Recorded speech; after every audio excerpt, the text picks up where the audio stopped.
Deacon Dupree, are we live?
Some cities can't find anybody to run for the Board of Education. Yeah, I'm one of those people who could run. That don't mean I can do the job. You can run and do the job.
Good evening. We want to welcome everyone to our Board of Education Forum.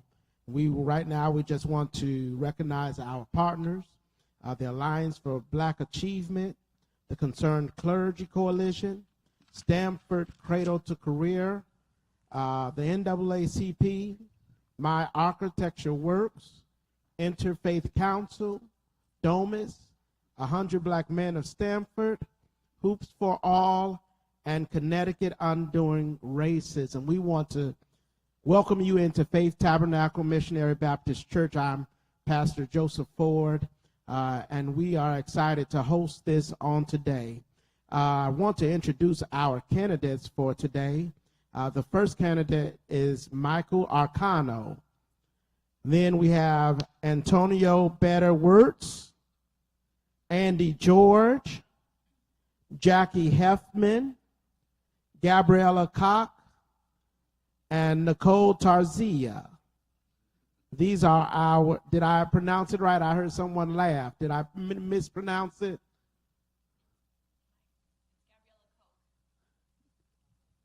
Koch, I'm so sorry. Please forgive me. Gabriella Koch, I'm sorry. And it's Nicola Tarzia, like Ricola or Uncola, Coca-Cola. Thank you very much. Thank you. Antonia. All right. I needed to look over these names ahead of time. All right. Right now, I just want to introduce our moderator for today, Ms. Edith Presley, and she will come now. Thank you so much, Dr. Ford, and thank you for hosting us in this fabulous community-based place of faith. We are gracious and honored to be here. I am only the part-time moderator, thank goodness.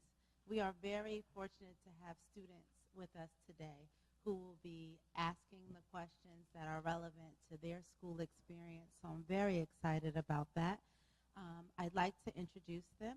We have Zahara El Wadili as well as Adriana Uzantis, two students at West Hill High School who are seniors. They have been involved with AFBA with our Student Voice Project over the last several months, so really happy to have them here and active participants. We also have the great privilege of having this opportunity live streamed on Facebook and Zoom. We have the benefit of Spanish-speaking translation on Zoom that is live. Really would like to thank both Sal and Alba who are here today helping us with translation. So that will be available online and live stream. And in the event that someone shows up today who requires live translation, we have that capability. The Alliance for Black Achievement have been working diligently over the last several years on 4 major objectives, and I just want to outline them now. The first one is to elevate, embrace, and sustain the voice of Black parents, guardians, and students. The second is to implement programs, policies, and practices to promote Black student achievement and social-emotional well-being. The third is to increase the representation of Black educators at each level of Stamford Public Schools. And the fourth is to establish the Board of Education as an AFBA partner in leading the work of equity, anti-racism, and educational justice for Black students in Stamford. So with all of that being said, we are getting ready to start our forum. We have just a few rules today. Each candidate is given a 3-minute period to respond to the questions. The timekeeper, thank you so much, Mr. King, will let you know when you have 30 seconds and no time remaining. And we will rotate who goes first throughout the questions as they're answered. To our participants today online and in person, we have a survey at the end of it just to make sure that we are responsive to what you all need. We don't want to do what we think is right. We want to do what is right for you all. So please take the moment at the end of this event online and in person to scan the QR code to do a very brief survey to let us know how we did and how we can do better going forward. With all of that being said, I love to welcome our students up so that they can begin the forum. Thank you so much for everyone being here. Zahara, Adriana, welcome.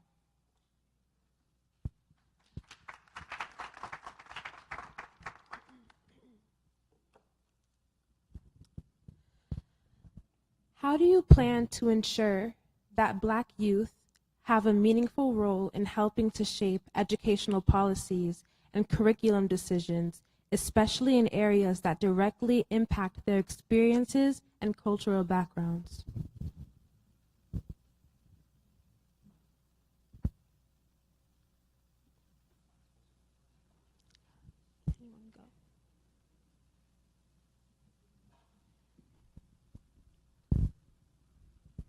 Good evening, and thank you for having us here, Alliance for Black Achievement. Those of you in the audience, I'm Michael Arcano, and thank you for that question. It's a very, very good question. But let me be very frank. Students across the country typically do not have an active role in shaping curriculum. Now, that's not to say that we cannot encourage and incorporate student ideas, but that's generally not part of the process.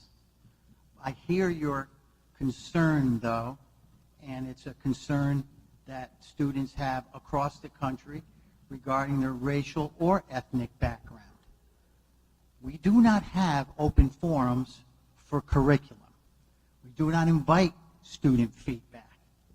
Now, if I'm on the board And that's something that we have an active role to do to encourage students to participate in that. I'm all for that. I'm all for more versus less participation, regardless the topic, and more meaning from students. That said, students will have a role, but a limited role. The Board of Education, frankly, does not have a role by Connecticut law in curriculum. Boards of Ed have two jobs, and that's not to say board doesn't overlook that. Curriculum is left to education professionals, typically. But we need to encourage more feedback across the board. Students, parents, others in the community. Again, thanks for the question. It's a very, very good question. And I'll certainly, if I'm so lucky to get elected, I will certainly make that known to other members of the board, as I'm sure my colleagues and opponents here will do as well. Thank you.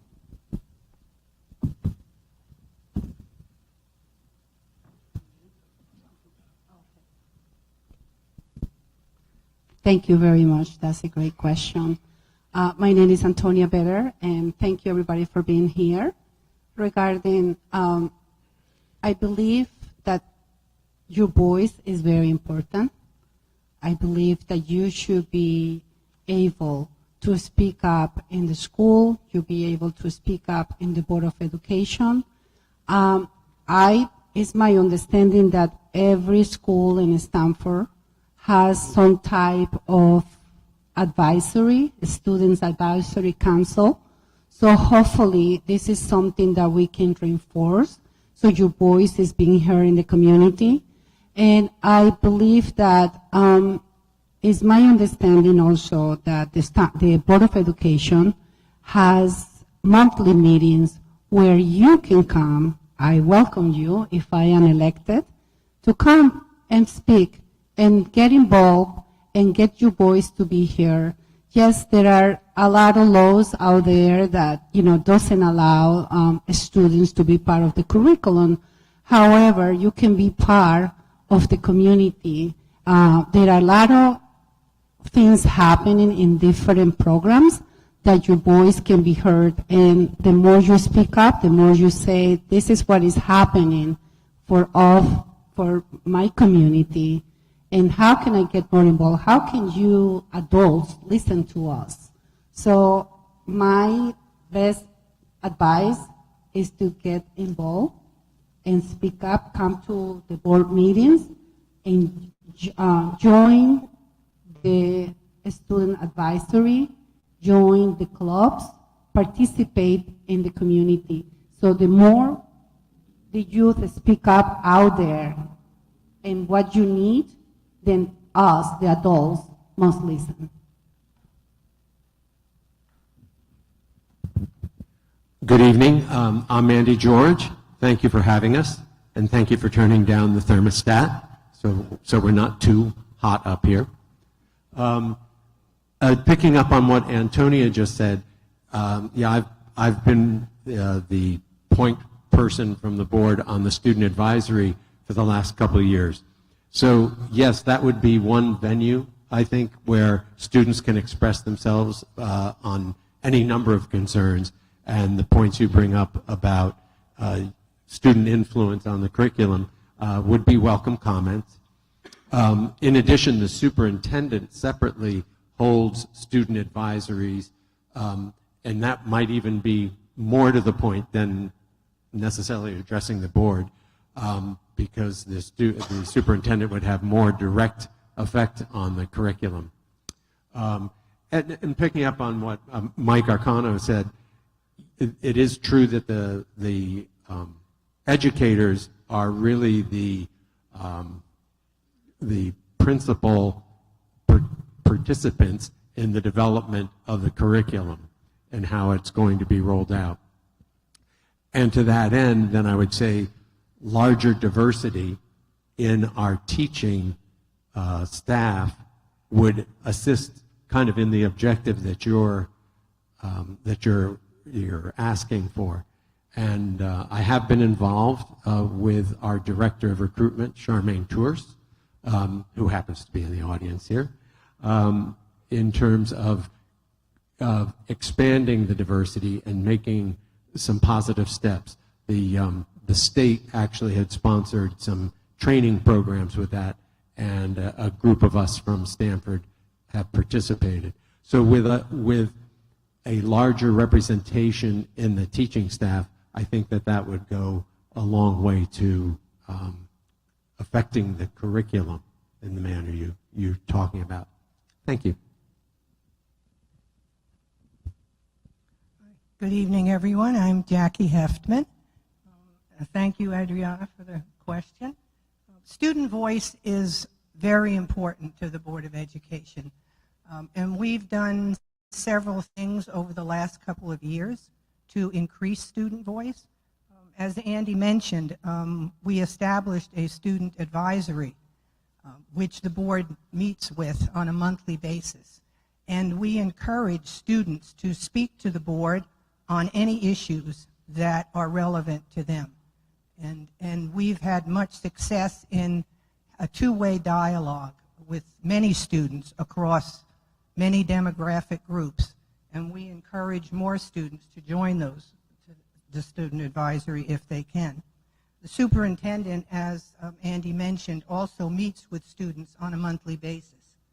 And when the Alliance was formed several years ago, the board established a liaison where we have a board member that meets with the Alliance on a regular basis and reports back to the board so that we can understand the issues. But we encourage student voice, and as often as students want to speak with us, we are available to speak to them. Thank you.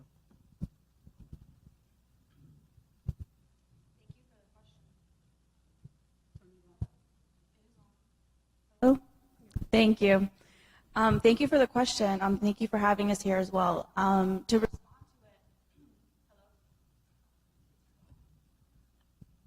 hello. To respond to the question, a lot of my volunteer work, the bulk of it has really been in youth organizing, particularly in civic and political activism. I've been doing that probably since I was 16 years old. So I think when I think about your question, it speaks to a larger I guess, desire we're seeing coming out of their younger generations. Like when we talk about Gen Z, I think there's a lot to be said about Gen Z. But in particular, there's a lot of conversation on how Gen Z could really be our generation's new civil rights era type of movement. There's a lot of activism. There's a lot of leadership coming out of high schoolers these days, younger generations. We see it all over the news in environmentalism, in things like gun reform, right?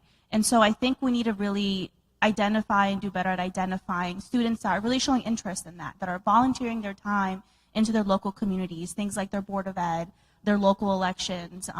And I think that's something that we see often. I mean, I think Adriana and Zahara are great examples, right? I assume they're voluntarily doing this. So, right, taking advantage of those things and maybe even finding ways that the Board of Ed can be a more partner in really nurturing that, maybe in some type of internship form. I know that in different Board of Eds that I've been to Shelton Board of Ed school. That's where my little brother goes to school. And they actually have some kind of an internship program that they do with some students in the high schools that show an interest in civic engagement or local elected bodies. And they actually have 2 students that come and act as kind of Board of Ed members, right? And they have a certain time frame they do it. It's not for the whole school year. And it's definitely, there's like metrics to it in the programming. It's not just kids showing up and around a bunch of adults and then having us, maybe go back and forth on things they don't know about.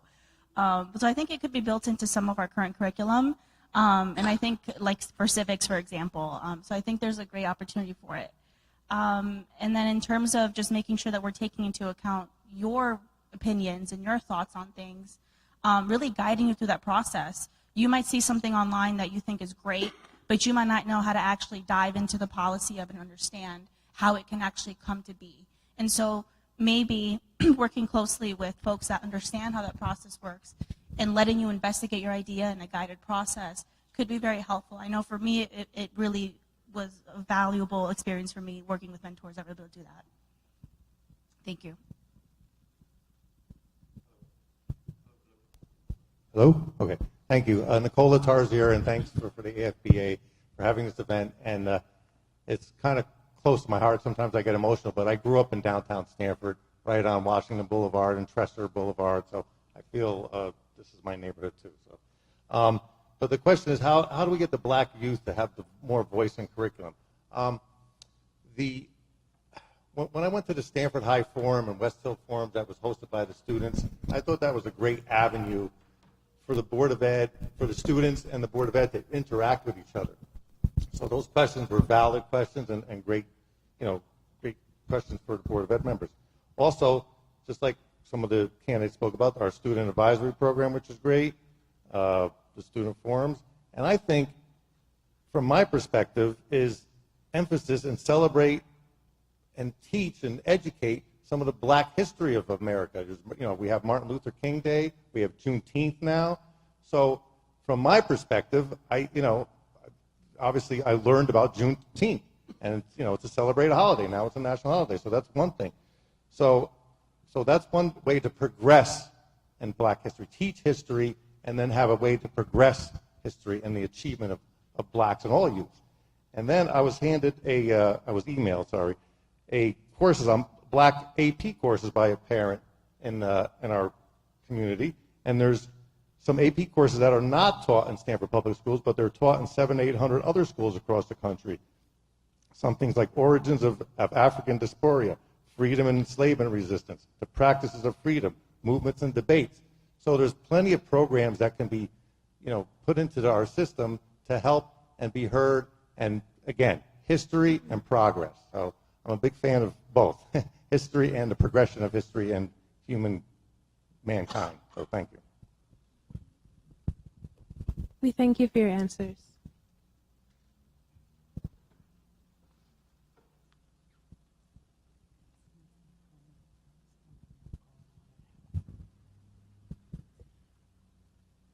Hi, good afternoon, everyone. So some black families say that they have negative preconceptions about Stanford Public Schools because of their own experiences as students here. For example, in a recent focus group, when parents were asked, rate your school from 1 to 5, with 1 being the lowest and 5 the highest, a black parent responded, quote, "This is tough because I grew up in Stanford, because I have my own preconceived notions. I try not to have that bias, Stanford, but it sucks to have that for my children," unquote. How, as a member of the Board of Education, would you work to change their feelings so they could be more engaged? We're going to start with Miss Antonia and then go down. That's very heartbreaking story to hear that. My background is early childhood. So I used to teach pre-K, and I started with the Stamford School Readiness. So I was working in a very diverse preschool program. And my experience working there was the best experience because I was able to work with such a diverse community, with black mothers, brown and Latinx, and many of those children, I have seen them even today, they're graduated, they have gone through college. I hear this mom and my heart aches, and I hope that we change this perception. I hope that we all give the opportunity to every child to succeed. I hope that every mother that goes into a classroom, to a school, and drop the child, don't have those feelings, and have a feelings that this is a safe place for my child, this is a place where my child can graduate and become another person in this community, and get educated. I hope that if I am on the board, I change that perception. Remember also, I'm an immigrant myself, and I consider myself a woman of mixed race, not necessarily, it's hard to go back into my whole history, but at the same time, I embrace this community, I embrace every family, and I embrace every child that is part of this town. So I hope that mothers like her who has those feelings, that we do something and change that perception and welcome every child in the school. I guess perception is a very difficult issue to address. And we do get asked questions about the perception of Stamford Public Schools. So I would offer these comments. In terms of trying to reach out to the communities, we have done quite a bit of work in the last couple of years on outreach to the community.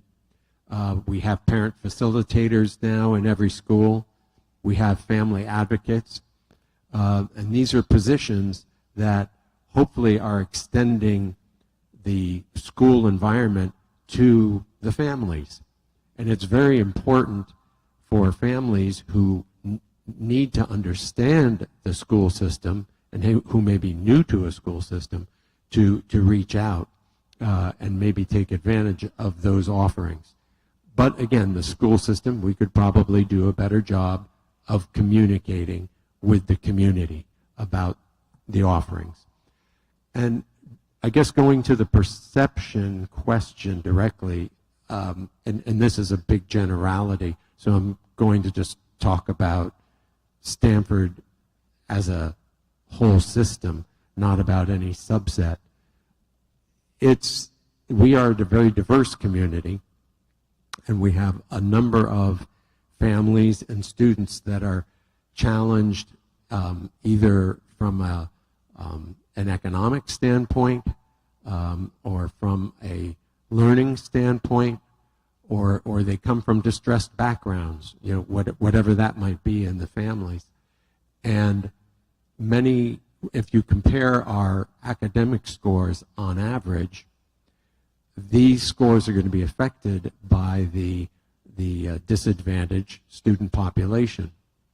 And if you're comparing that to other school districts where it's a homogeneous population and where there's far less disadvantaged students, you're going to obviously get a disparity in the academic averages. And that creates a perception sometimes that the schools might not be as good. But that is not necessarily the case. We put a lot of effort into helping and providing services for those students that need the help. So again, with that, perception is a very difficult thing to change, but I think there are ways to address it. Thank you. Thank you for the question. So Stamford Public Schools today is not the Stamford Public Schools of 30 years ago. When I first came on the board in 2008, we were undergoing detracking in our middle schools.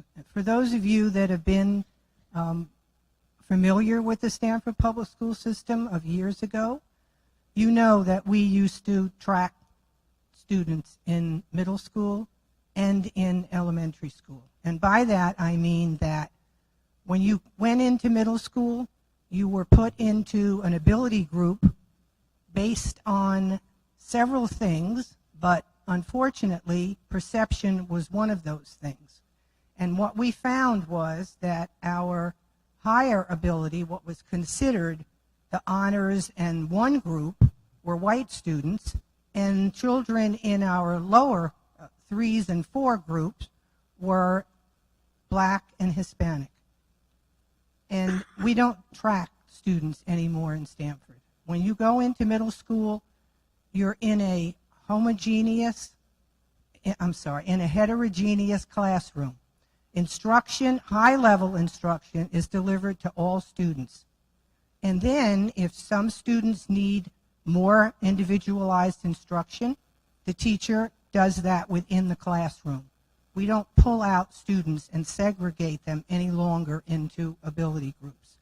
So I would encourage anyone who wants to really understand what education looks like in the Stamford Public Schools to pay a visit to any of our schools, whether they be elementary, middle, or high school. And I think you would be very surprised to see how heterogeneous things are and how children are receiving high-level instruction, but all together in one classroom. So I think to me, when I'm thinking about the perspective of a parent and really trying to support my child through an educational system, I think about how can I participate, right? What are the environments and the culture of those environments for me to be able to be a participant in my child's education? My mind immediately goes to PTOs and really just any other parent group that might be there for me to get engaged with and advocate, or be able to speak on behalf of my child if I know that my child might be struggling. So we have various, I know I've heard a lot of stories about PTOs, and different schools might have different cultures, and I think we need to really look at how our PTOs are organizing themselves, how are they doing outreach, if there is outreach, what does that look like? Let's look at the representation of it. The PT Council is a representative body, right, of parents in the school system.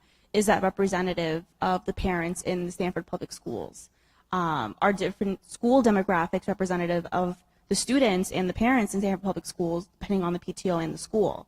I'm not sure how the Board of Ed specifically has any type of influence or say in that, but I think establishing ourselves as a partner and really communicating those types of priorities could be helpful, and really trying to be diplomatic about how we can collaborate and really partner on that. So that's just the first thought when I'm thinking about it as a parent. In terms of the perception question, I find it very problematic that in the same breath that we're talking about how our schools might be academically not the best, or how they're not improving and things are getting worse, our kids are lagging in meeting state standards, etc. While we're saying that, we're also saying how diverse our student population is getting. How many ex-white students are leaving, how many Latino students are coming in, how much more Black, Indigenous, people of color are coming into our schools. To combine those two is to suggest an inverse relationship of it, right? The more kids of color you come into the schools, the worse your school's going to perform. That's very problematic to me. Personally, my parents kept moving out of urban communities throughout my childhood because they felt that our schools were bad. I ended up going to school in Shelton, which is a very homogeneous community, and it ended up, for me as a young person, really internalizing some things that I didn't understand. I was too young to understand, but I just knew how to interpret the world around me. And so I think now that I'm older and we see our young kids, I think they understand and they hear what we're saying. I think we really need to do a better job of uplifting our students who are really performing well.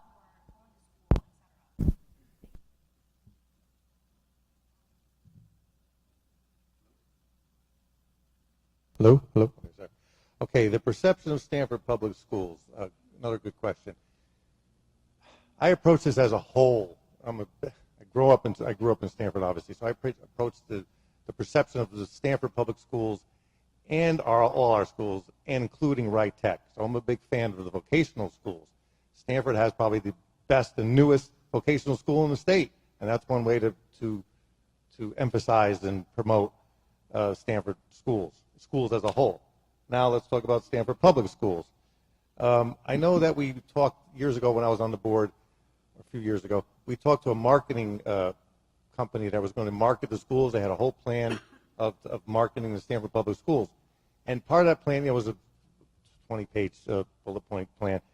But what struck me in that plan was when Stamford has weak spots or negative spots or bad spots or whatever that need improvement, that's where we shift our emphasis on.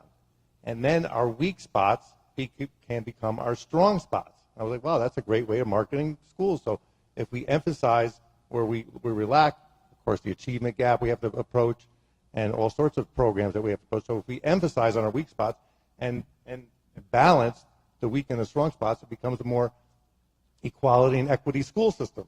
So that's one way. And I've been talking about this for 20 years. I've been on the board several times from 20 years ago. Our new schools, putting money into the school system of buildings.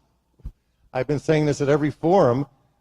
If I was going to start a new town or rebuild an existing town, what's the first public building I'm going to put my money into? That's a public school. We have a new police station. We have a new hospital. We're getting new schools as we progress, and it's a great effort that we're doing. But that's where the money should be going, into buildings and facilities and safe environments.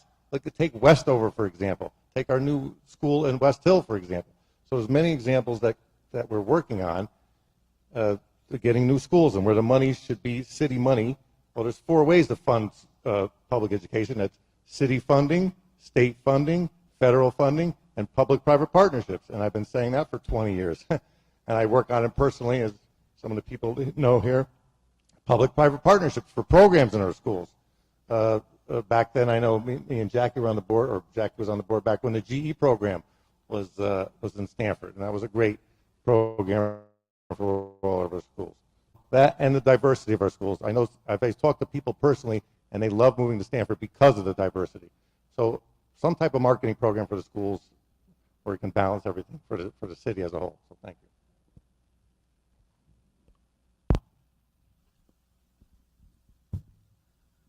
Wow, that's a tough one.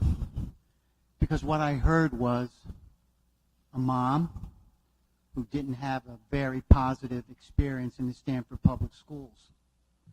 But I also heard a very self-aware mom who said that she did not want to imbue her children with her negative perception at the time.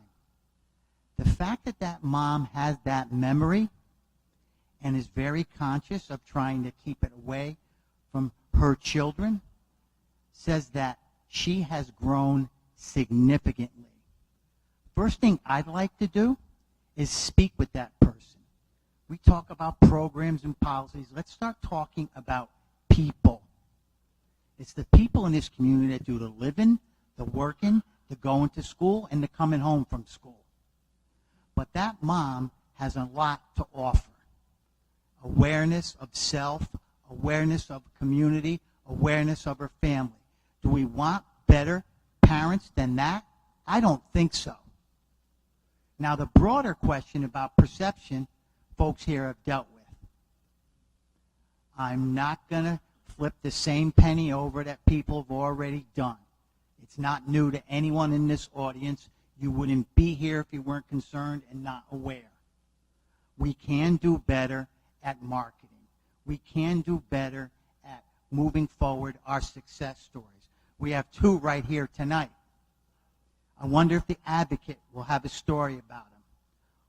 I'll put my money on no. We had Stanford Magazine out. There was only 1 student featured in Stanford Magazine from the Stanford Public Schools. That's our fault. Let's do something about it. Thank you. Again, that was a great question, and that's a great mom. Thank you. I thank you for your answers. And just before we go on to the next question, I just want to say that I'm a part of the Domus Vikings program. It's an amazing program at West Hill, and it's also one at Stamford High. So, yeah, love that.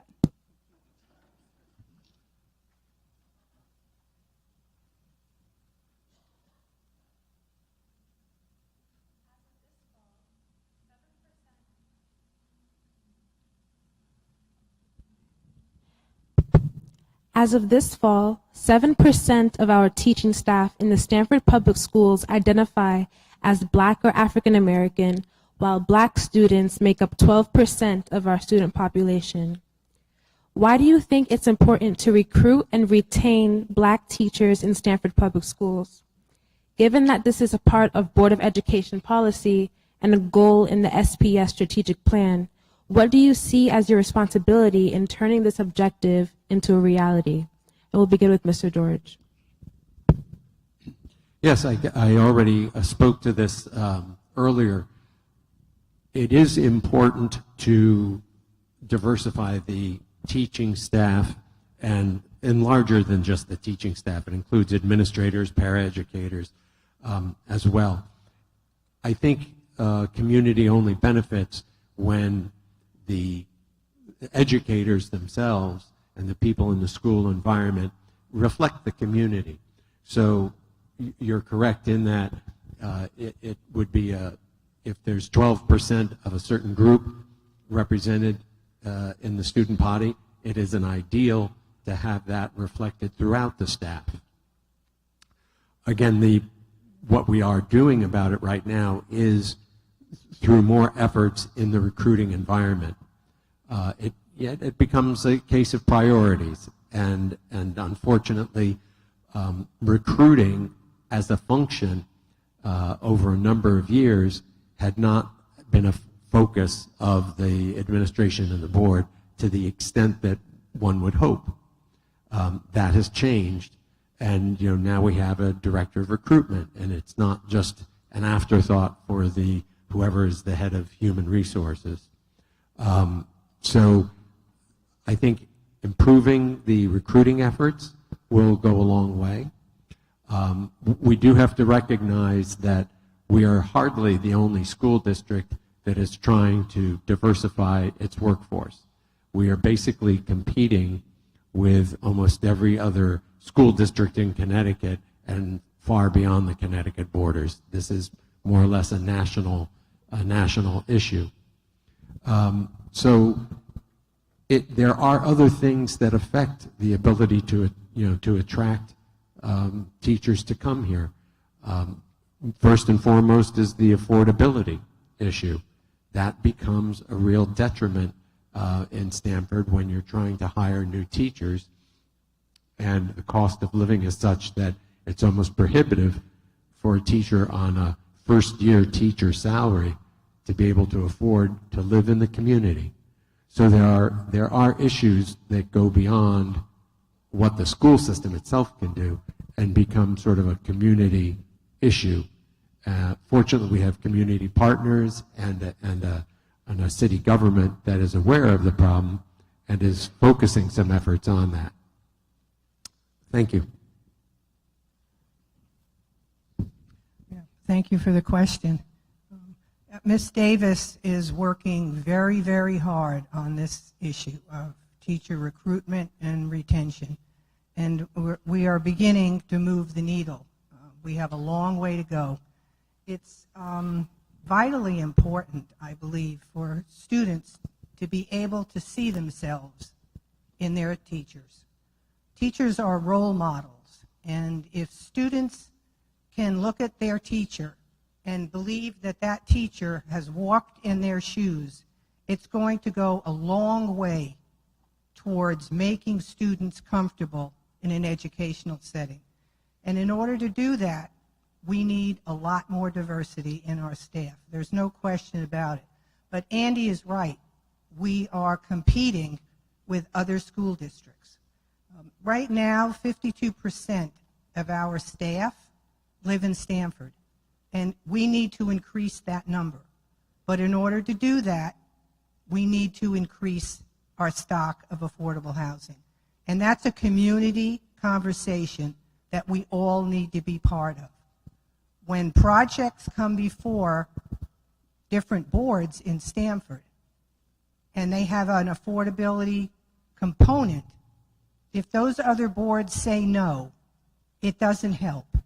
We as a community have to start insisting that we establish a better housing stock for all of our workforce, not just teachers, but certainly it would be very helpful if more of our teaching staff lived here in Stamford.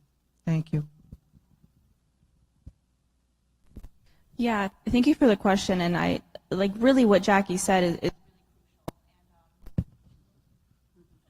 is really crucial, and I think I have a personal experience with it because I actually went for my master's degree to be a high school science teacher. I was part of a diversity recruitment program that the State Department was recruiting at UConn for STEM majors. I was in high demand, I'm bilingual, I'm a person of color, an immigrant, and so they really were excited about my candidacy for this program. It was not easy. It was very hard. A lot of people don't really understand what it takes to become a certified teacher in a state like Connecticut. We actually have one of the highest standards and really rigorous certification processes for teacher certification here. I had taken an assessment called EdTPA on top of the praxis. I had to pay money for that out of pocket. My master's program where I was taking these courses told me that I shouldn't be working while I'm going to school. Every professor I had told me I shouldn't be working while I'm student teaching. Obviously, I couldn't listen to them because I couldn't afford to not work. And so I still worked and went to school to teach, a student teacher, and then also took my classes. Then when I finally passed, I got certified, I was excited. I went to apply for jobs. Thankfully, the district in Norwalk where I was student teaching had offered me a position, and even with a master's degree, my highest offer was 56, which is step 2 on the teacher contract.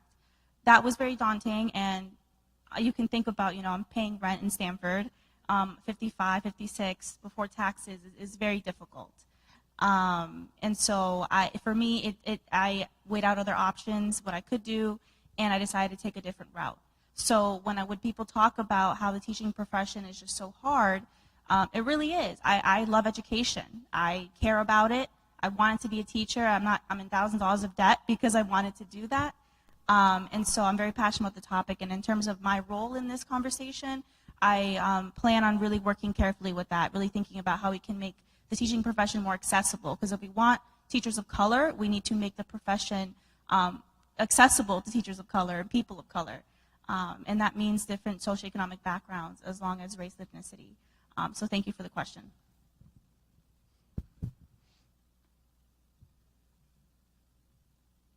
Oh, sorry, I keep turning my mic off. So great question. 7% of teaching staff is black, and then our student population is 12%. So obviously we have, the Board of Ed has done minority recruitment and for black and brown both ways. I mentioned at one of the forums is to be fair to the whole black and brown community is to have maybe a bilingual recruitment too. So that's an idea that I just brought up. But on minority recruitment, I think it's more consistency is what we need from the Board of Ed. And I know Charmaine Torsier was in the audience there, and she was a recruiter for our old superintendent, Anthony Mazzullo. And as soon as he met her, I remember him telling me the story, as soon as he met her, he knew she was the perfect person for a teacher, and now she's and the principals she's going up and that. So maybe it's the superintendent's efforts that we need more on minority recruitment. I know we have programs of Grow Your Own. And like Gabriella said, teachers need to be looked up to. So more marketing maybe for teachers. On a personal note, I study as a hobby, I study wine. I'm a wine sommelier. And a master sommelier in the wine world and teaching of wine, they're looked upon as gods. These people are so intelligent and so diverse and their learning and their mental capacity. I wish our teachers at home could be looked upon as gods. So that's a perception that I would like to pursue on that too. So that's from a personal note. So and I used to teach at Wright Tech too. So hopefully, I don't know if they looked upon me as a god, but I was kind of a role model for in the construction industry teaching at Wright Tech. So it's helped me achieve great results in my life. So thank you for that question, and just more consistency in minority recruitment. So thank you from all the whole staff and administrative staff. Thank you. Thank you for that question. Now we'll understand how difficult a job it is. We heard Ms. Koch, who's an ideal candidate, minority, female, science teacher. They're not falling out of trees, ladies and gentlemen. Yet she, for her own reasons, and God bless her, and everyone in here has the freedom to make his or her own choices, but she didn't choose education. I chose education. I left the corporate world. I took a 50% pay cut, and I had a mouth to feed. I was a single father. I made a choice that was right for me at that time. We are talking about scarce resources. In Connecticut, as people said, Connecticut's got the toughest standards to pass the content test called Praxis 2. So every teacher at the high school level, regardless their skin tone, their ethnicity, everyone has passed a content test. You know they're qualified.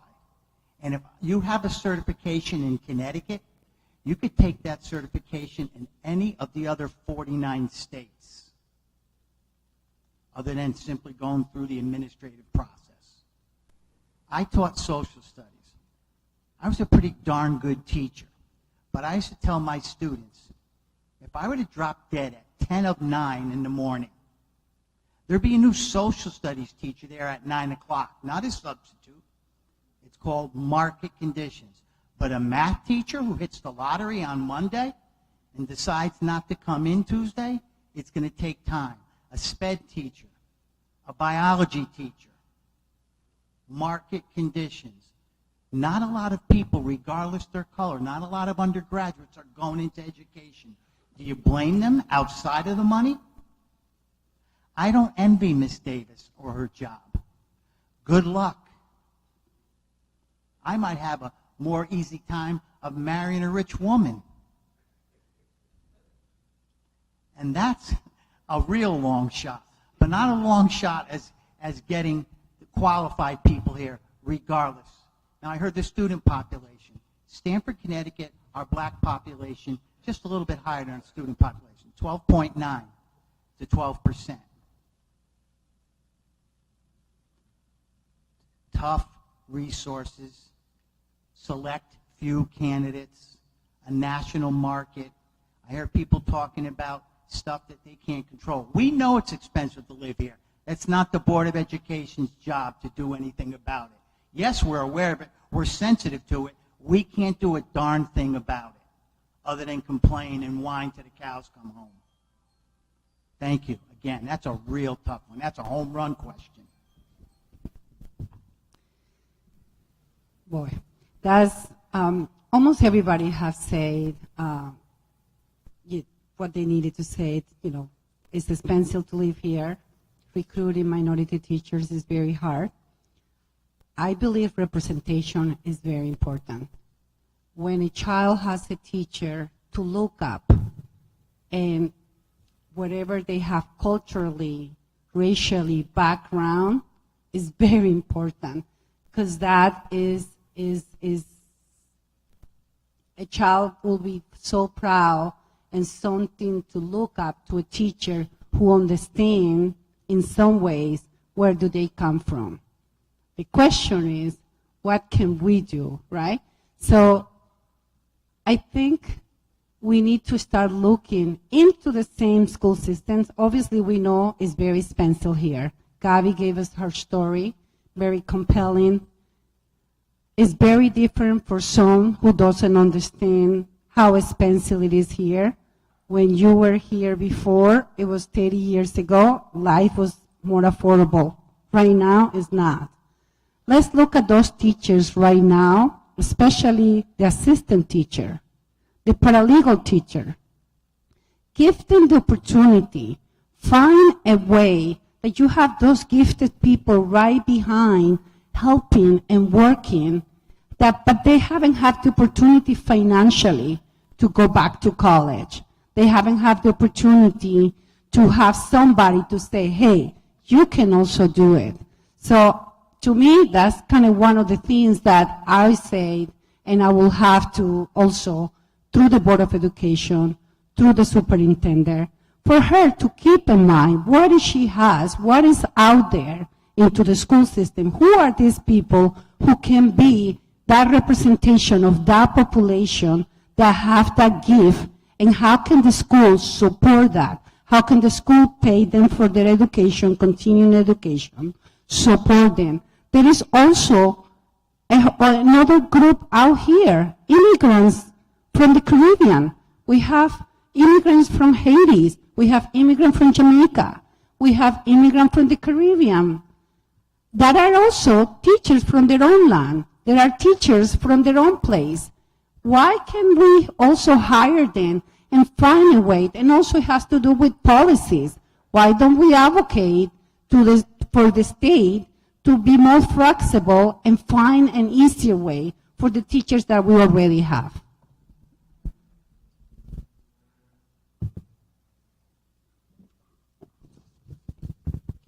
Thank you all for your answers.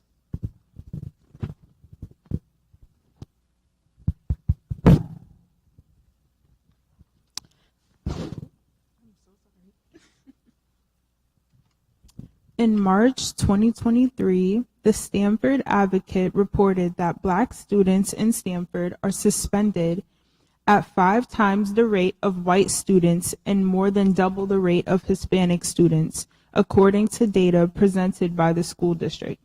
Given this data, what specific initiatives or strategies do you propose for reducing disciplinary disparities?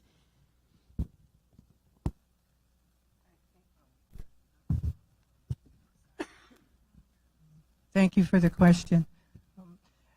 Just because of those statistics is the very reason why Stamford began the Restorative Practices program. Restorative practices is a set of, I have to figure out how to explain this the best way.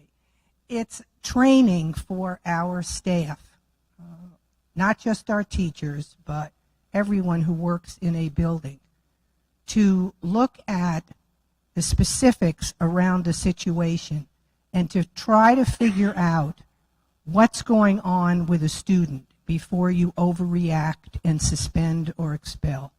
We have restorative practices in all of our middle schools and in both of our larger high schools.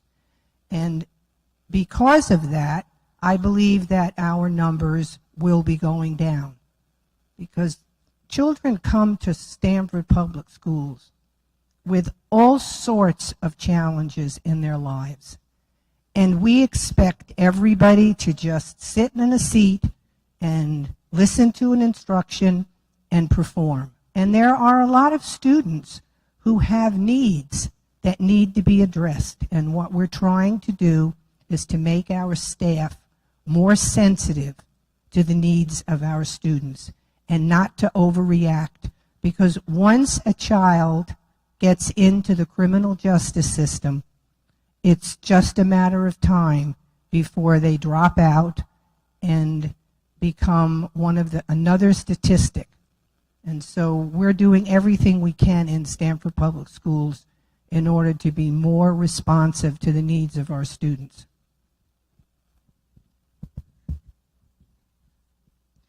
Thank you for the question. In my free time, I volunteer with the Juvenile Review Board. I'm one of their community board members, and so I help out with like mentoring some of the students that get referred over to the program, and also I do a lot of work with the girls group that they have at Doma's Kids, working with girls that might have been referred to the program. The Juvenile Review Board is a non-court diversionary program for students who get arrested. Maybe they get into a fight at school, or maybe they're smoking in the air on the property or in the school, or they get caught, maybe bring something shouldn't to school. So these are low offense acts that they do, and so we work with them. And what Jackie mentioned, it's a restorative justice-based practice, so we try to be able to identify what's going on in their life that we can try to support in, and then also really focusing on the remediation, making sure that they are able to address, if they had a fight, for example, with their student, that they can understand the communication skills that it takes to have that conversation with that student and do it in a guided way. Maybe they write a letter, or they communicate and say, hey, like, this is what went down, this is how I felt and why I did what I did. And they do it with each other, right? And so that's really important, because a lot of students that I do see, to your point, are Black and brown. A lot of them are immigrants too, recently coming to the country. You don't know really how the system or how it works. And so it's very unfortunate that we have that, and it's honestly such a disservice to our students when you're labeling them, and saying you're a problem, you're a problem with the law at such a younger age. And there's so many statistics that show that when they have encounters with the law that's young, that it really leads to disproportionate representation in our criminal justice system. And so this is happening in Stamford, right? And I see a lot of it. I feel like oftentimes in the rental properties that I have lived on, it's full of kids that are constantly talking about drama that's happening in the schools. Bullying is a big issue. And I think that when we're looking at these offenses on like bullying and fights, maybe we need to discuss, why it's prevalent in all our communities, right? Not just focus on maybe the communities of color that we see actually having these fights. And then really looking at the socioeconomic aspect of this. A lot of our students might not have a place to go to when their parents are working, trying to afford to live in Stamford. And so really making sure that we're giving them spaces where they can really, have that personal development, maybe professional development, maybe some kind of a community center where they can go to. The Boys and Girls Club is great, but maybe we need another one. So that's just some thoughts that come to mind, and so I'm really passionate about the topic. Thank you for bringing that up.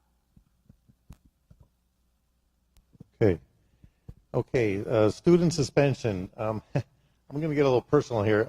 Obviously, I grew up through Stamford Public Schools, and I used to get suspended. And I was, I had a troubled youth. As I mentioned before, I grew up in downtown Stamford. I grew up poor, to be honest with you. I didn't have a good parenthood, good parents. If my parents were divorced, so I grew up as a troubled youth. And the DOMAS program, or the program back then, it was the alternate program, or alternate high from the old Rice School downtown. I went to Rice School, and what made me change was I wanted a goal. I said, you know what? To myself, I said, I want a Stamford High diploma, a Stamford high school diploma, and that's what gave me a goal. And I'm just speaking personally from that. So restorative practices is great. That we have that. We in teaching our staff, we have the dean of students. Maybe we need more of the dean of students. As I mentioned before, maybe more bilingual teachers. The social and economical issues. Maybe students need more support. Obviously, more family support for students. Maybe the families need more support. As I mentioned, my growing up, and I have an emotional connection to the city and what I went through in my school system. So I. Through our DOMAS program, which I know Michael Hyman's here, and Michael Dugan, I think that's a great program for helping students that are troubled. So programs like that, and just more support for the families that need it. So thank you for that, and I'm sorry if I told you about a history of me, but I grew up here, and I did pretty well for myself for growing up in downtown Stamford. So thank you. I hear two things with that question, and again, thanks for that question. One was minority students are 5X with disciplinary problems and others are X. Well, the first thing we need to check is to verify that we are applying our standards across the board equally. If smoking is 2 days suspension, they don't suspend for smoking, I don't think, but let's just use that as an example. I don't care who it is. You smoke, 2 days, you're out. And let the chips fall where they may. My suspicion is, though, that the idea is more than just restorative practices. That's the first thing to take care of. Ensure that our discipline and our standards are upheld for every student. In the classroom, I can tell you this. The most effective disciplinarians in the classroom are other students. I'm a gambler. These two young ladies that we have in front of us, they're not going to tolerate in their classrooms kids acting out and getting in the way of their education. And when another student says to other students who are doing that, hey, I'm trying to learn here, there's nothing more effective. That's a teacher's best friend in a classroom. I can tell you I'm a teacher. I'm not a politician. The other side is, though, to try to understand a student, to be more sensitive. And all the training in the world isn't going to get you sensitive. That's just how you're raised, how you grow up, and where you are. I went to the public schools. I started in the projects on the east side. I have an understanding of kids. Or else I wouldn't have done it for 28 years. And again, I was pretty good at it. But others don't have the luxury I had. You know what my luxury was in life? I had two parents at home who loved themselves, and we knew they loved us. That is the single largest advantage that anyone can have. I won't go into a lot of statistics, but regardless ethnicity or race, kids who come from two-parent homes outperform a grade level or more than kids from single parents home. Again, not causation, we're talking correlation here. And I don't care if it's two mommies or two daddies. Two-parent statistics say, and that's what's happened in our country and across the board. I really appreciate that question. Again, that's not a home run. That's a grand slam question, that one. Thanks again. Definitely a great question. When I used to teach pre-K, we used to do a lot of training because children, black little boys, from that very young age, 3 to 5 years of age, were already expelled from preschool programs, and it's still happening today. The deal here is racism. We live in a community where tolerance is very minimum. And obviously, black young boys are the ones who are going to be expelled of the most. The reason, we know all why. Because, sad to say it, again, no representation in the school system. And some people don't see a way to work with them, to work with all our children. I believe it's very important to have a sensitivity training for teachers. Teachers need to understand where are the children coming from. And they need to understand their background, and they need to understand their histories. It's important that we also provide family support. We know that family is very important, and mothers, every mother cares for the child, no matter what. And every mother needs to have that support. So for me, is to create more programs into the school system, more social service, that they are there, not just one social worker for 50 or for 100 children in the school. We need more. We need a system that can collaborate and support all our children. And I think that, to me, is one of the biggest solutions that we need to have.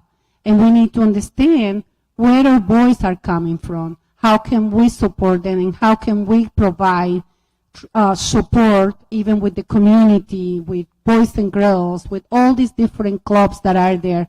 Children are going home sometimes and they don't have anybody in there at home to watch and support. So we need to also look into what is out there in our community and watch for each other.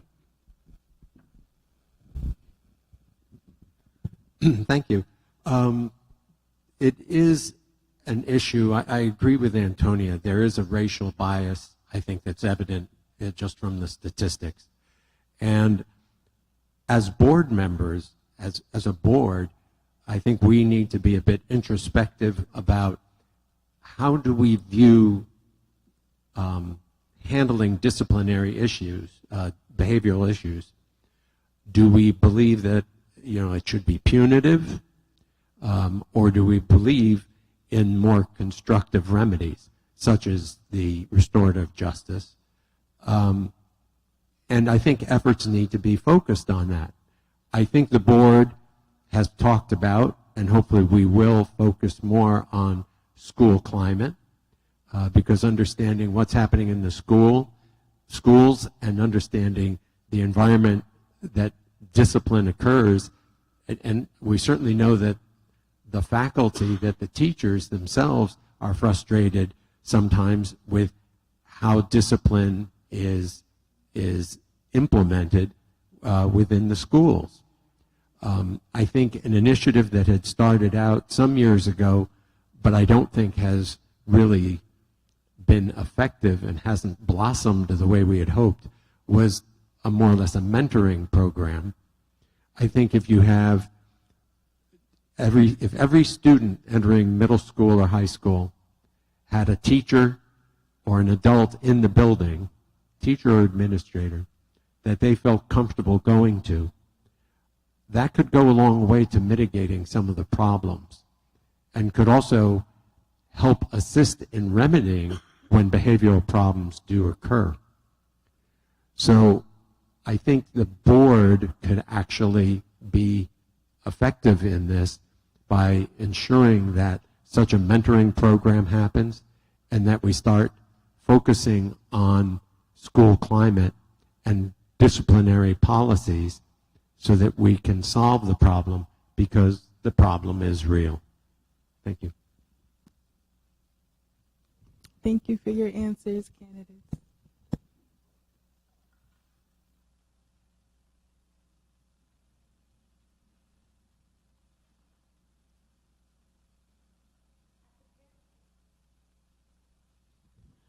At the Parent-Teacher Council Forum, a candidate mentioned the fiscal cliff the district is heading towards.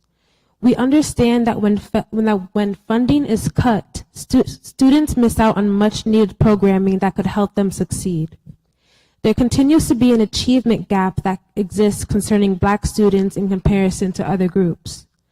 Please give us an example of what you will do as a Board of Education member to ensure that Black student achievement is an emergent priority and that funding will actually be directed towards bridging this achievement gap.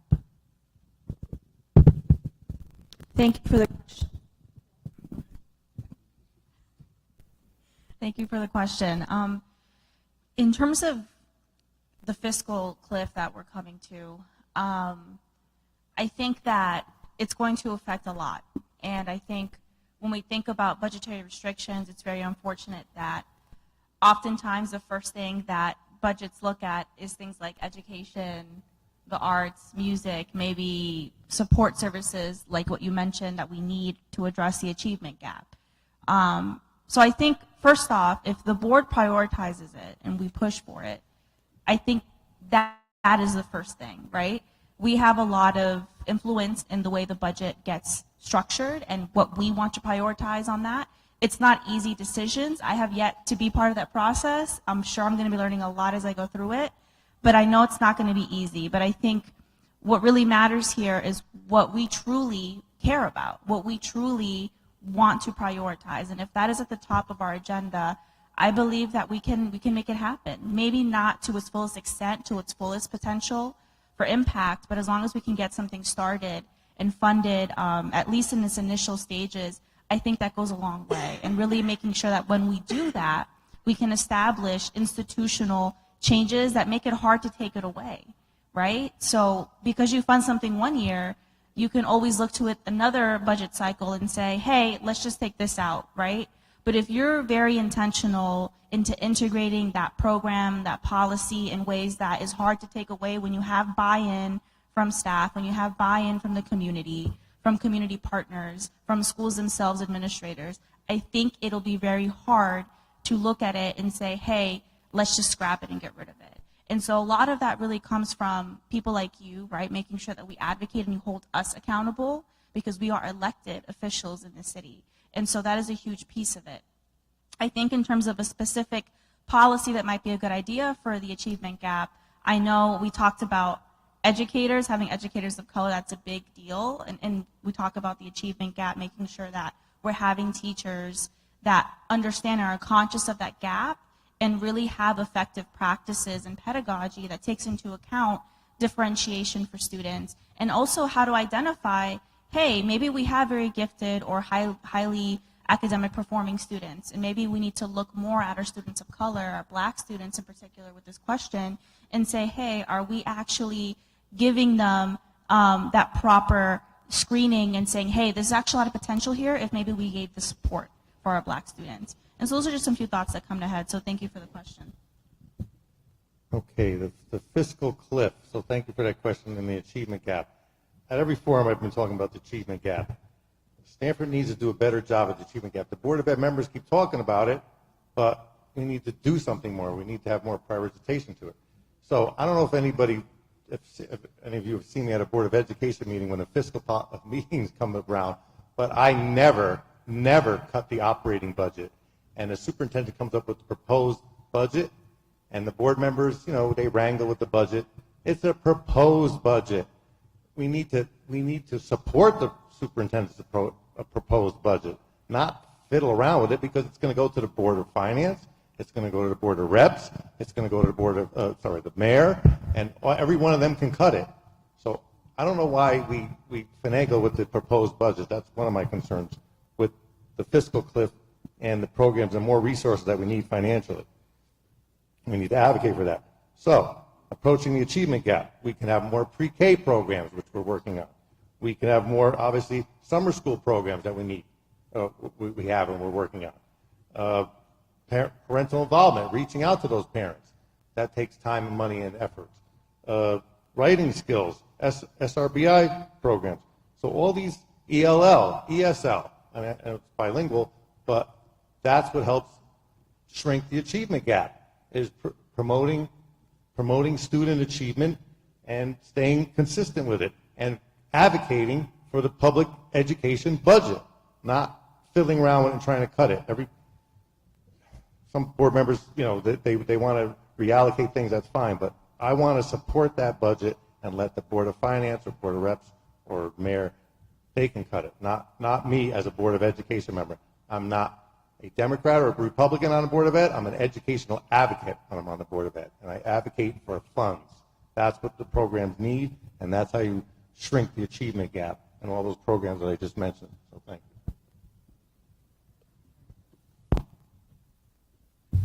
Thank you for that question. We bandy about in this community, the state, across the country about the achievement gap. It's not an achievement gap so much as it's a family gap and it's a wealth gap. I refuse to believe that minority students, and in particular black students, can't learn and be as successful as any student in this country. Has nothing to do with someone's skin tone, someone's ethnic background. Do you want to know what Ivy League students have in common more than anything else, regardless their race, their gender? Household income and wealth. You want to know what students have in common who are high performing more than anything else? Household income and wealth. So it's not a gap based on the hue of one's skin or one's ethnic background. Now, I come from a different time when there was less divorce. There's a lot of divorces. I talked to you a little bit about the luxury I had, 2 parents at home. Well, here's stats that are gleaned from the Census Bureau. Again, we're talking correlation, and these are from the Annie Casey Fund, but gleaned from the U.S. Census right now. 64% of black children, single-parent household. Hispanic, 38 to 42. White, 24. Asian, 16. Now, you've heard me say, what can the Board of Education do? Board of Education can't do anything about what happens when kids go home. I know that. We all know that. I don't know what we did with the funds that came from the federal government, but if we staffed up inordinately and those funds have ballooned and we ought not have had those jobs, when we lose those funds, those people are out of jobs. That hurts, as folks have said up here. We do need to address more the folks who need it, regardless who they are in the school system. I have no problems giving $1.50 when I should be giving $1 to kids who need it more. I'm just using that as an example. You need more help, you get more resources. That's how society works. We're in a church here, and it's not my platform, but that's how Christianity works. We help those who need the help, and that's going to be my platform if I'm on the Board of Education. We will allocate funds to where they're most needed, regardless who they are. Thank you.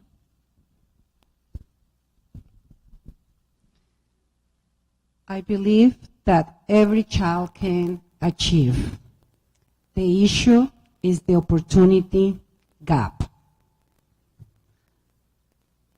About 15 years ago, as a mother that I was very involved with my young children, I joined at the time Stamford Achieve. Stamford Achieve was created by leaders in the community to support and create programs that could help to close the achievement gap.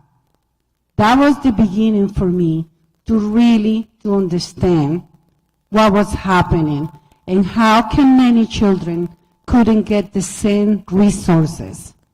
And that's one of the things that I'm running right now for the Board of Education. Because we need to find some way, somehow, find all these different resources that used to be years ago. They mentioned about GE. There were a lot of different organizations and corporates that were putting finances, money in different pockets that could help and finance some programs in the Stamford Public School.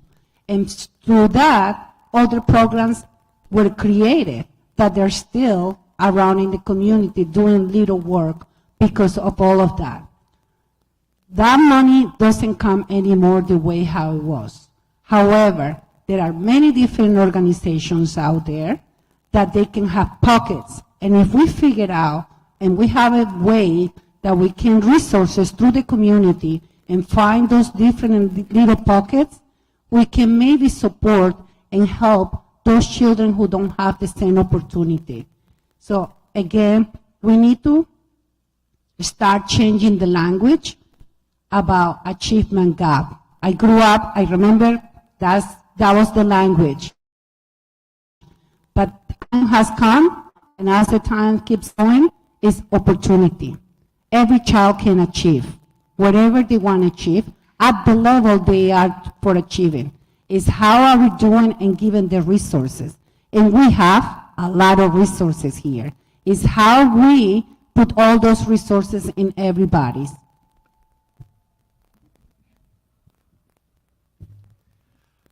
Yes, I think to address, I agree that I think it was Mike Arcano who said, this is a national problem. I mean, the achievement gap, as we commonly know it, it's a national issue. It's been with us for a long, long time.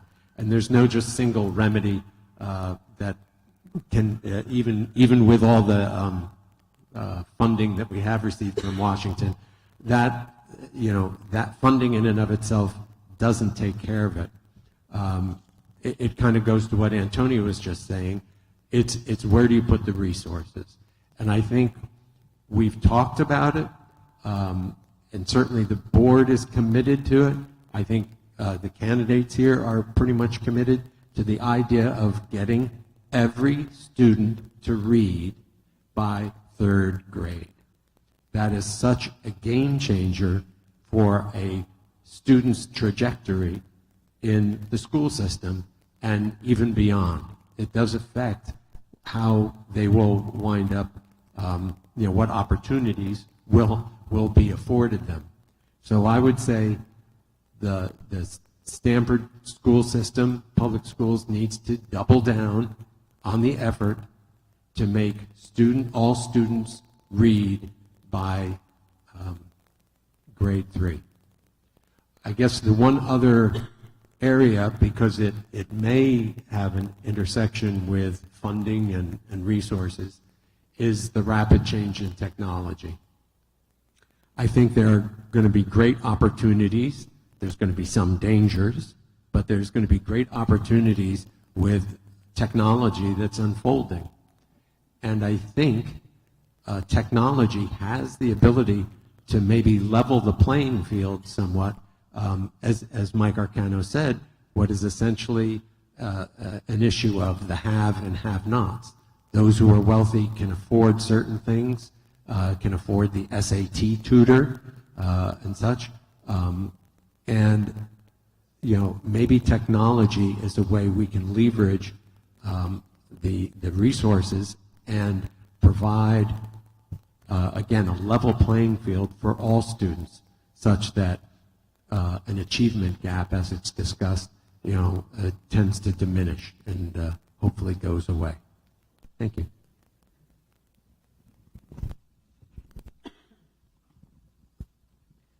Thank you for the question.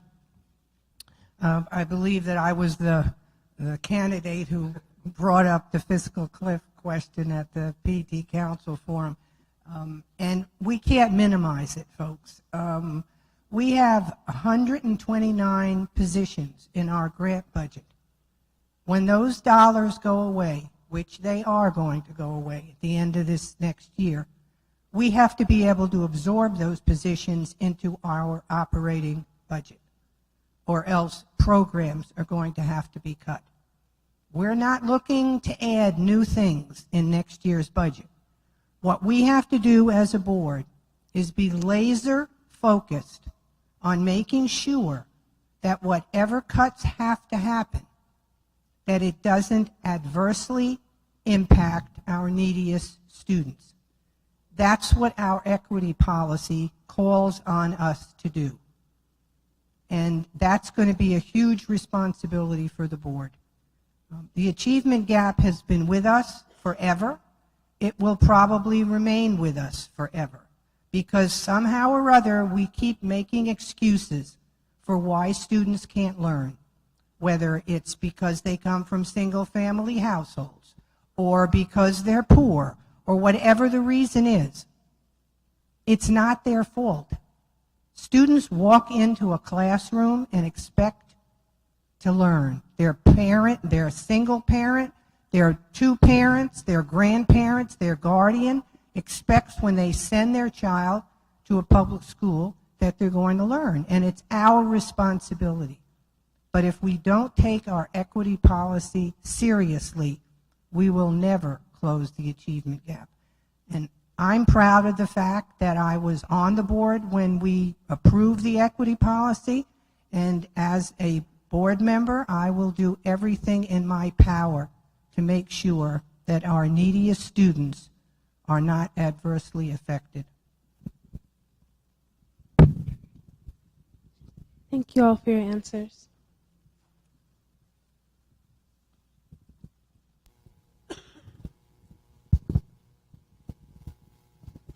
Thank you.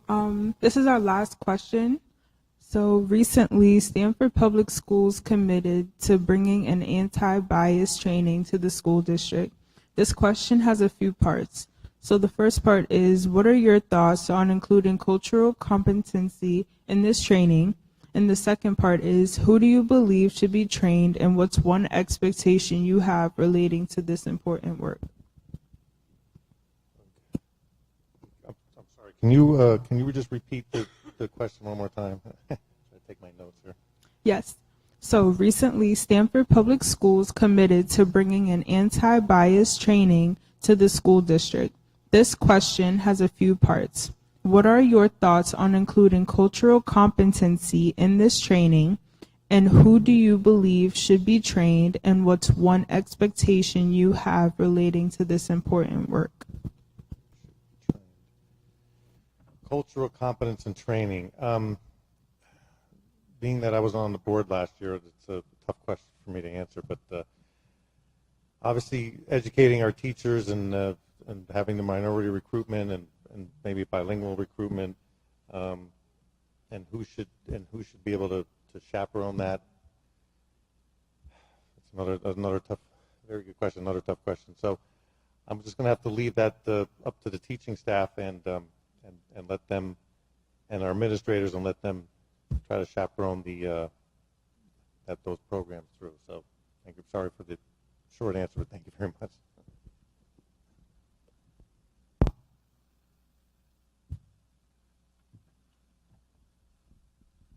I wish I had a little more information. Again, thank you for that question about cultural bias competency.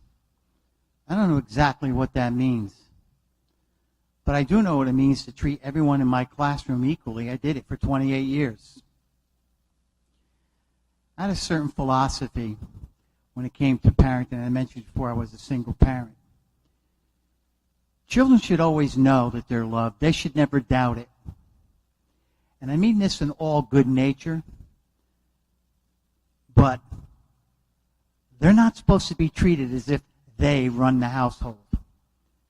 Today, we make too much, we, the adults in this room, we put our kids as the center of the universe. I come from a time where my life revolved around the life of my parents, my aunts, my uncles, my grandparents. I'm not saying that was better or today is wrong. I'm just saying it's different. But we have to be sensitive to that difference. I am sensitive to that difference. I taught for 28 years. You can't survive if you're not sensitive to that difference. Kids today come from, particularly in this community, everybody chaperones their kids everywhere. You can't ride a bike across town. You can't walk to go to where you have to go. So moms and dads, aunts and uncles, babysitters, grandparents have become chauffeurs to Little League, to dance, to the Boys and Girls Club, to wherever. That's a lot of time. Some folks don't have that time to put in. Anti-bias training, you can't change my heart. You could give me all the training in the world. If I dislike you because of what neighborhood you come from, what songs you sing, what church you go to, all the training in the world doesn't change my heart. I grew up in a very diverse neighborhood. I mentioned I started in the projects. I come from the east side. I'm a graduate of Stamford High School. Aunts and uncles, Stamford High School. Children, Stamford High School. Parents, Stamford High School. I'm a little upset there are no Stamford High School students here tonight, but that's okay. I'll live with it. Yes, it's important work, but that work never had to be done on Michael Arcano. I was raised that way. I was raised to be aware. I was raised to be sensitive people. And I'll tell you, I'm a firm believer, and I've said it all along the way. You can't change someone's heart. All the training in the world's not going to do it, which is not to say we ought not do the training, but the training is to expose people who may have not been exposed. Thank you.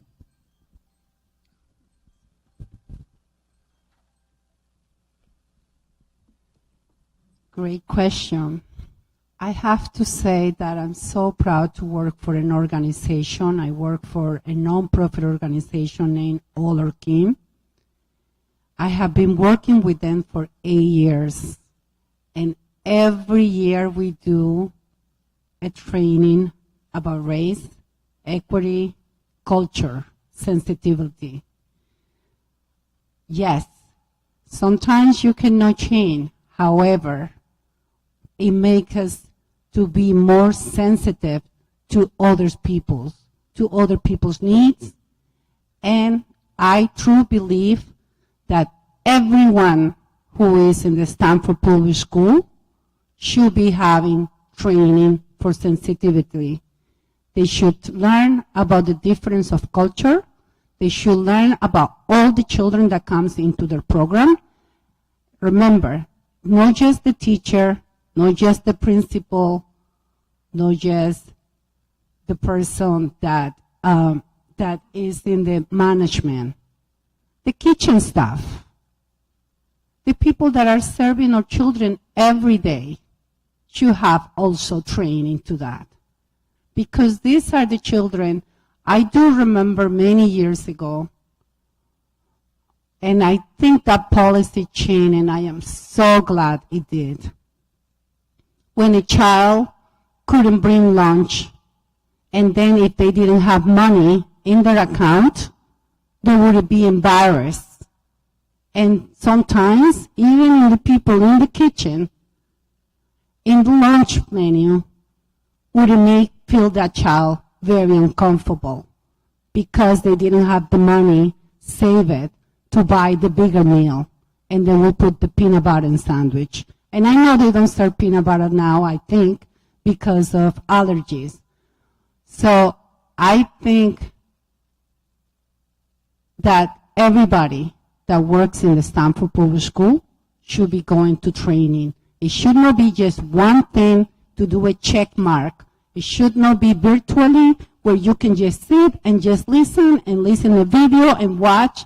No, this is something that should be modeled. This is something that should be facilitated.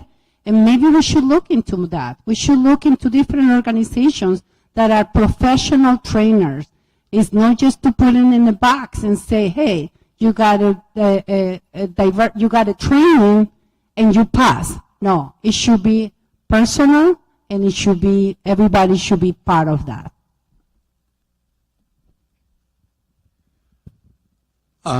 Yes, I think, the bias issue is definitely there.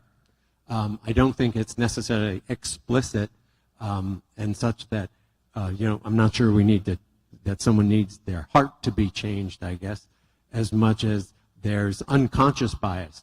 People may not realize that they're expressing bias.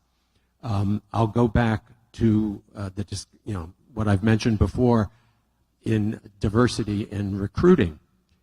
One of the conclusions that we've arrived at in Stamford is that the committees that are formed, the school committees that interview for teacher positions, do they have an unconscious bias?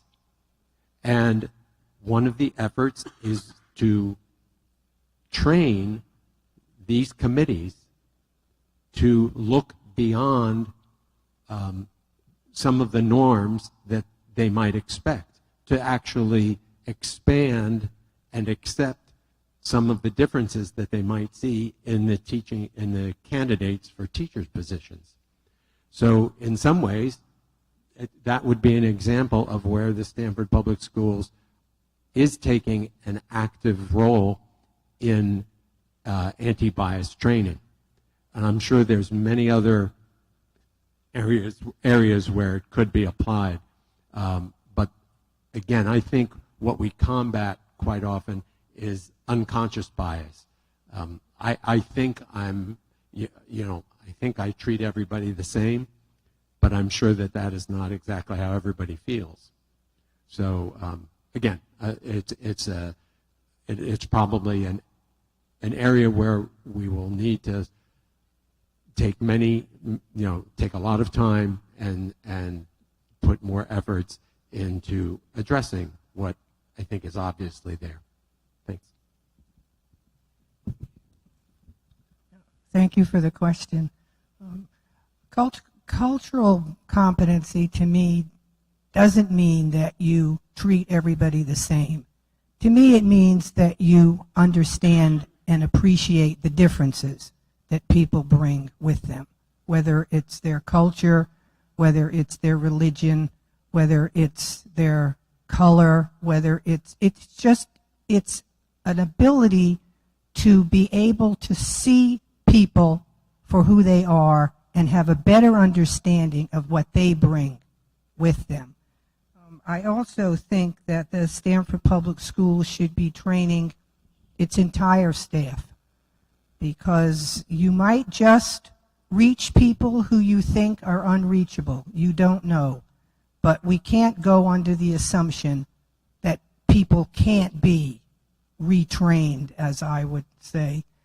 When I first came on the board, I went through Undoing Racism training through DOMAS with Dawn Reed. And when I finished that training, I never thought of myself as being a biased person, but it makes you much more aware of those, as Andy said, the unconscious biases that you might have. And I think because of going through that training, it made me a better person, and it certainly made me a better board member. Because once you're on the Board of Ed, you have to deal with all sorts of issues. And you are confronted with making all sorts of decisions. And if you can't look at what you're doing through a lens of how somebody else might react to what you're doing, then you're just not serving your community well.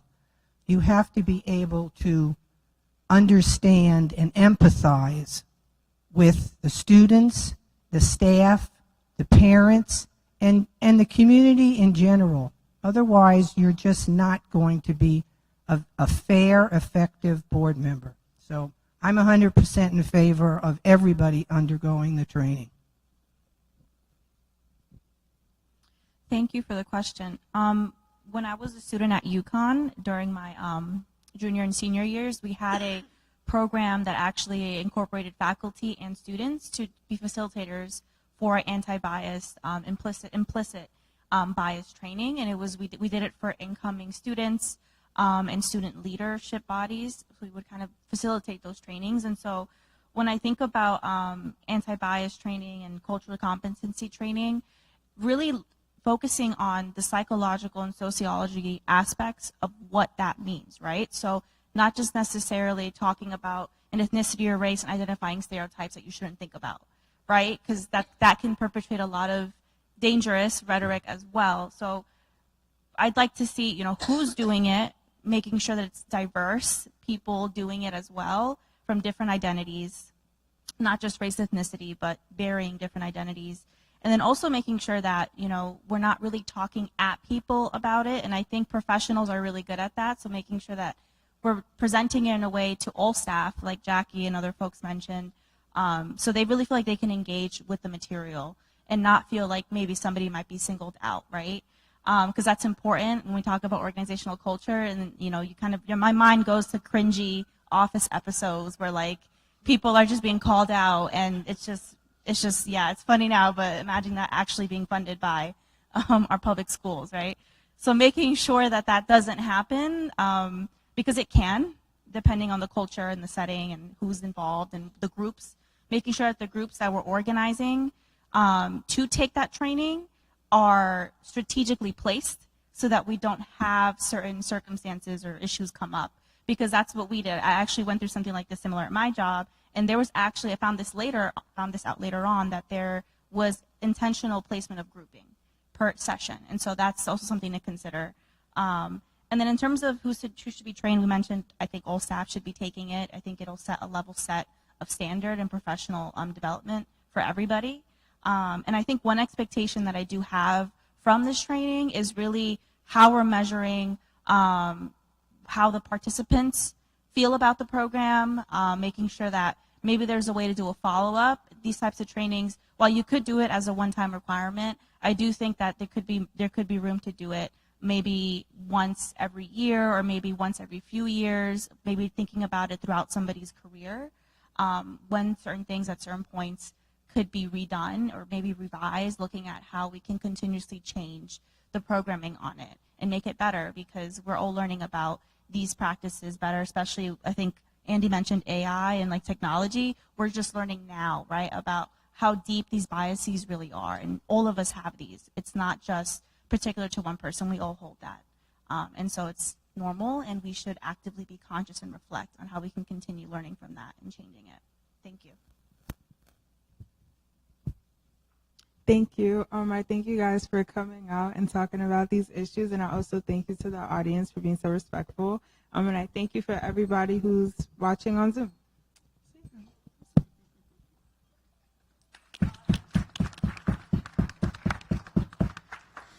I just first want to highlight our two moderators. They have done a fabulous job.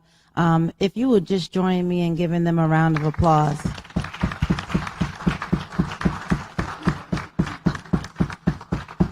We spend a lot of time celebrating folks for a lot of things, and I think it's very important that when we have excellence among us in the form of future leaders, it's so important to highlight and celebrate that. So thank you. At this part, we are getting ready to conclude. We have one opportunity for each candidate to give a 30-second, excuse me, not 30-minute. We don't have time for that. A 30-second wrap up. And then we would allow our students to have the final word, because that's why we're here. We're here to frame it around our students, our children, and I want to just take the opportunity on the behalf of AFBA to signal that we care about all students' progress in Stamford Public Schools for sure. We also believe that all high tides raise all boats. However, when we analyze data and we look at achievement for third grade reading, when we look at chronic absenteeism, when we look at discipline, when we look at math achievement, when we look at any data point that we collect in Stamford Public Schools, unfortunately, black students are the lowest achieving by any measure. So that's why AFBA is rallying around this effort so that this 12% of students in this very acute problem can be lifted up and highlighted in our community. So with that being said, I would like to start with Mr. Arcano and go down the line. You have 30 seconds. Thank you, Ms. Presley. I'm not going to go over what I went over tonight. What you see is what you get. I'm plain spoken, and that's who it is, and that's the way I was in my classroom. And again, as I mentioned to you, I was pretty good at it for 28 years. Thanks again, and I'm not going to wish my fellow candidates luck, because none of us need luck. We need votes. Wish me luck when I play the lottery. Thanks again, Ms. Presley. Thank you, everybody. Thank you to the young ladies. I hope you go into teaching, because again, we need leaders like you. As I mentioned before, I'm a proud mother of 3 young men who went to the Stamford Public School. I'm an immigrant myself. I came and immigrated from Colombia, and I've been living in Stamford over 30 years with my husband. Our children went to the Stamford Public School from kindergarten to high school. And I am here because I care. I'm here because I believe that every child deserves to have the right opportunity. Every student in the Stamford Public School can do and will do much better. Thank you so much, Ms. Betterworth. Thank you. I was going for the 30 minutes.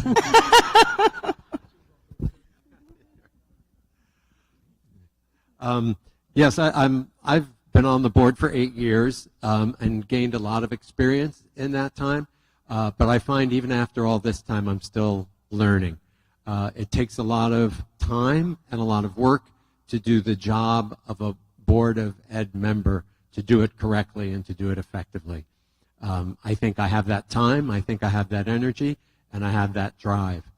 I also bring a set of skills, financial skills that others may not have, and I also work with my fellow board members in a collegial and cooperative manner, which is rather important to get things done. Thank you.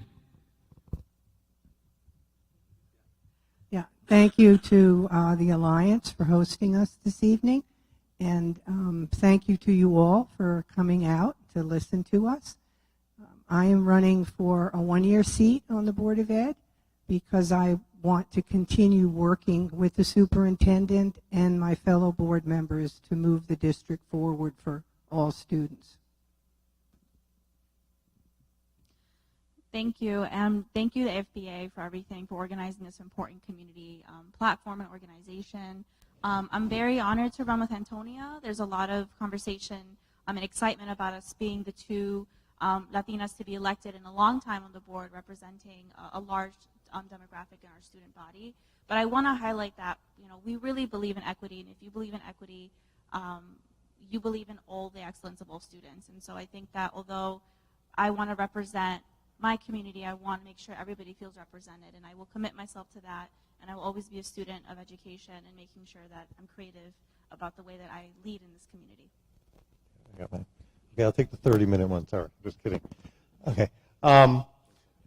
Why I'm running for the Board of Ed is I'm a lifelong Stamford resident. I grew up in the backyard of this church that we're sitting right now. I dedicated over 30 years of my life to education, or being a teacher at Wright Tech. I was a founding member of the Stamford Public Education Foundation. I was a board member of Stamford Dollars for Scholars, which raised hundreds of thousands of dollars for scholarships. I have my own foundation that holds Hispanic and different events that we do. I care about the schools. I care about the city. I live in this city. I work in this city. I have a business in the city. I have employees that are in the city. So education is the backbone of Nicola Tarzia. So I care about education, and I want to pursue that and keep pursuing that. So thank you very much. Thank you so much, candidates. Thank you, Mrs. Ford, who has sent out the QR codes for our surveys. If you need one in paper, please let us know. Again, I want to keep my promise and have our students have the final word, so I'll just wrap up housekeeping things. Just thank you to Faith Church for hosting us today. Thank you for the Alliance for Black Achievement. Thank you for the board members that are here. I see Mrs. Butler and Mr. Hyman.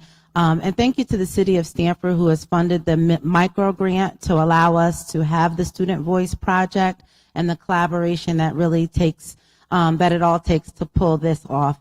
Thank you for the candidates for spending your time here and sharing your ideas. And Audriana, the mic is yours.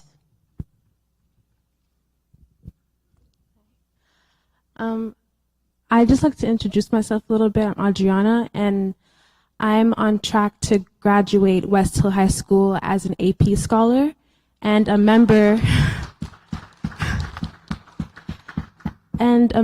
of the National Honor Society. And I'm one of maximum 5 students out of the 500 students in my grade that are Black. I can say that in the National Honor Society, there's about 136 students, and 3 of us are Black. And I just want to say that, I'd like for more encouragement from the teachers. You know, not more funding, not more programs, just more encouragement, because I can say that I was not encouraged to challenge myself. In fact, I was encouraged to do the opposite. I can't tell you how many times teachers and counselors, people who are supposed to help me, how many times they told me not to challenge myself, not to take AP courses, not to take the exams, not to apply to Ivy Leagues, all of which I'm doing right now. And I can say that, thank you. And I can say that I had to be my own encouragement for that. And I had to be my own role model because I haven't had a Black teacher in years. I've never had a Black science teacher or a science teacher of color. So Ms. Koch, I really appreciate that you took that on, because I would have loved to have a female teacher of color teaching me science, because I am pursuing a STEM major, and it would have been really nice to have someone like you in the classroom. But back to like counselors and teachers encouraging me to not challenge myself, you know, who's to say that they're not doing that to other Black students same as me, and those Black students, they're actually listening to the people they're told to listen to and not challenging themselves, and then, you know, underestimating themselves. And I just like more encouragement from teachers, from the Board of Ed, from counselors, to really push Black students. And that doesn't take a dime. It just takes understanding and communication, and that's all I want.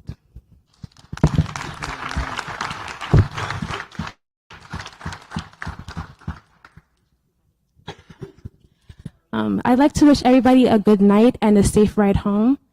Have a good rest of your year, and I really hope that you take time to process all of the words that were said here tonight and to hopefully put it into action. Safe walk home. Everybody, safe travels. Safe travels. Thank you so much for attending.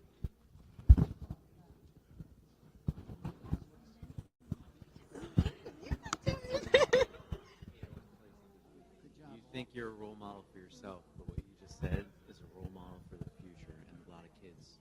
So just remember that you'll be a role model for them too. Congratulations. Thank you. Good luck going and getting accepted. Thank you. Well done. Good job. Nice job, everybody. Good job, both of you. Good job. Hey, buddy. You are absolutely amazing.